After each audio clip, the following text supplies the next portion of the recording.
కూడా నిర్ణయం తీసుకొని గురుగుల రామకృష్ణారావు గారి జయంతి సందర్భంగా ఒక నిర్ణయం తీసుకుని దాన్ని కొంత ప్రయత్నం చేద్దామని నేను ఈ సందర్భంగా నా వంతుగా ఒక సూచన చేస్తూ, గురుగుల రామకృష్ణారావు గారు ఒక బహుముఖ ప్రజ్ఞాశాలి, రాజనీతిజ్ఞుడు మాత్రమే కాదు. ఆయన ఒక కవి, భాషా పండితుడు, చరిత్రకారుడు, అనేక భాషలు తెలిసినటువంటి ఒక గొప్ప వ్యక్తి. అట్లాంటి వ్యక్తి మరి రాజకీయాల్లో ఉండటం ఇవాళైతే సాధ్యం కాదు, ఇవాళ నిలదొక్కుకోవటం కూడా సాధ్యమయ్యే విషయం కాదు. కానీ మరి అప్పటి పరిస్థితుల్లో అది సాధ్యమే. వాళ్ళంతా ఒక జాతీయోద్యమం నుంచి ఎదిగి వచ్చి ప్రజల్లో ఒక బలమైన స్థానాన్ని కలిగి ఉన్నారు కాబట్టి అది సాధ్యమే. ఆ తర్వాత రాజకీయాల్లో ఆయన నిలబడి పూర్తి సమైక్య రాష్ట్రానికి ప్రయత్నం చేసి, మరి వాళ్ళ మిత్రులు కూడా చెప్తున్నారు, నా మరణ శాసనం నేను రాసుకున్నా. ఆయన మొత్తానికి జీవితాన్ని పూర్తిగా దానికి గవర్నర్గా మాత్రమే మిగిలిపోయారు. తన అధ్యయనం పరిశోధనకు మాత్రమే ఆయన జీవితాన్ని ఆ గవర్నర్ పదవి నుంచి, రాజ్యసభ సభ్యుడి నుంచి ఆయన టర్మ్ అయిపోయిన తర్వాత ఈ కార్యక్రమాలకే ఆయన ప్రధానంగా పరిమితమయ్యారు. అంత త్యాగం చేసి ఒక రాష్ట్ర ఏర్పాటుకు పూనుకుంటే ఆయనకు అధికార లాంఛనాలు, మర్యాదలు కూడా మిగలకుండా చేయడం అనేది చాలా శోచనీయమైన విషయం.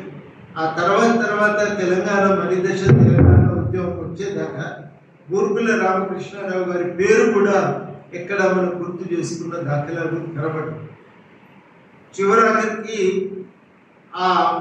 చాలా మంది తెలంగాణ వాదులు కలిసి అప్పుడు హిమాయత్ నగర్ నుంచి పర్వతనేని ఉపేంద్ర గారిని నిలబెట్టినప్పుడు పెద్ద నిరసన వ్యక్తమైంది.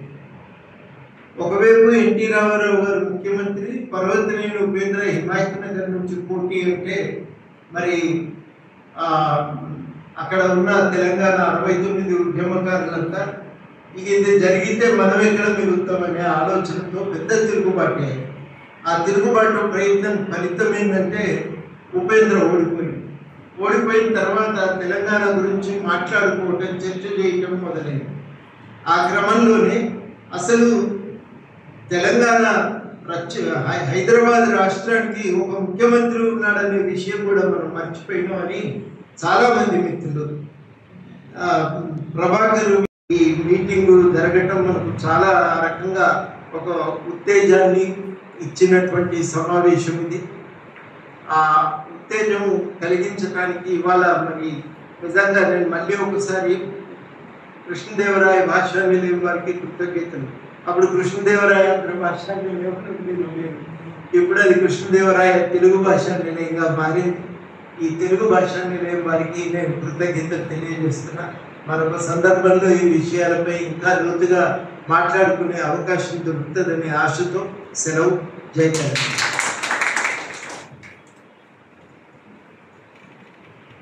మా శ్రీకృష్ణదేవరాయ తెలుగు భాషా నిలయం సహాయ కార్యదర్శి శ్రీ గురుగుల రామకృష్ణారావు గారి జయంతిని పురస్కరించుకొని ఏర్పాటు చేసిన సభకి అధ్యక్షత వహించినటువంటి చంద్రప్రకాశ్రావు గారికి, ముఖ్య అతిథులుగా వచ్చినటువంటి నిత్యానందరావు గారికి, సాహిత్య పురస్కార గ్రహీత ఆచార్య కోదండరావు గారికి, విశిష్ట అతిథి పూర్వ రిజిస్ట్రార్ అయినటువంటి మా కిషన్రావు గారికి, గురుగుల రామకృష్ణారావు గారి కుమారుడు వారికి నమస్కరిస్తూ, ఈ సభను ఇంత దిగ్విజయంగా జరగడానికి కారణం ఏమిటంటే కోదండరావు గారు రావడమే. ఎందుకంటే వారు చేసిన కృషిని ఎవరు గుర్తించకపోయినా, అంటే లైమ్ లైట్లోకి రాకపోయినా, తెలంగాణలో మూలము నుంచి అన్ని రకాలుగా విమర్శలు ఎదుర్కొని ఒక స్థాయి తీసుకొచ్చి అసలు కీలకమైనటువంటి పాత్ర పోషించినటువంటి ఉద్యోగస్తులందరినీ ఏకతాటిపై నడిపించి ఒక జేఏసీ స్థాపించి తెలంగాణ రావడానికి ముఖ్యమైన వాళ్ళలో ముఖ్యుడిగా ఉన్నటువంటి కోదండరామ్ గారికి మా హృదయపూర్వక నమస్కారాలు. వారికి ఈ సభకు వచ్చి తమ యొక్క అమూల్యమైనటువంటి వారి స్థాయిలో ఉన్నటువంటి బిజీ షెడ్యూల్ను పక్కన పెట్టి మేము కోరినంతనే వచ్చి ఈ పురస్కారాన్ని గ్రహించినందుకు మా కృష్ణదేవరాయ తెలుగు భాషా పక్షాన ధన్యవాదాలు. అట్లానే ముఖ్యమైనటువంటి మెల్లగ నిత్యానందరావు గారికి, కిషన్ రావు గారికి, వారి కుమారులకి అందరికీ కూడా మా సంస్థ తరఫున ధన్యవాదాలు. ఈ కార్యక్రమాన్ని దిగ్విజయంగా జరిపించినటువంటి మా సెక్రటరీ గారు ఉదయవర్ గారు కూడా నా ధన్యవాదాలు. Thank you.